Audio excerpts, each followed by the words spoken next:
എന്നാൽ നിനക്ക് വേണ്ടണേന്ന് പണ്ട് അച്ഛൻ ചോദിക്കുമ്പോൾ ഞാൻ പറയാം എനിക്ക് പപ്സ്.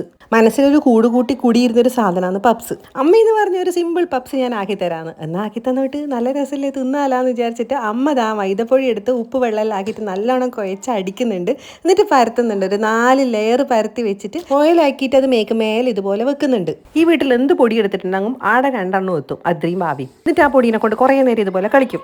അമ്മ ഫില്ലിങ് ആക്കുന്നുണ്ട്. ഉള്ളിയും തക്കാളിയും മുറിച്ചിട്ട് വഴറ്റുന്നുണ്ട്. അതിൻ്റെ അകത്തേക്ക് ഉപ്പ്, കുരുമുളക് പൊടി, മുളക് പൊടി, പിന്നെ ഗരം മസാലയും ഇതെല്ലാം ഇട്ടിട്ട് നല്ലോണം വഴറ്റിയെടുക്കുന്നുണ്ട്. കുറച്ച് വെള്ളം ഊറ്റിക്കുന്നുണ്ട്. എന്നിട്ട് നല്ലോണം വഴറ്റിയെടുത്ത ശേഷം നമ്മൾ നേരത്തെ ആക്കി വെച്ചിട്ടുള്ള ഷീറ്റില്ലേ അത് നല്ലോണം പരത്തിയിട്ട് ഇതുപോലെ മുറിച്ചിട്ട് 4 5 പീസാക്കാം.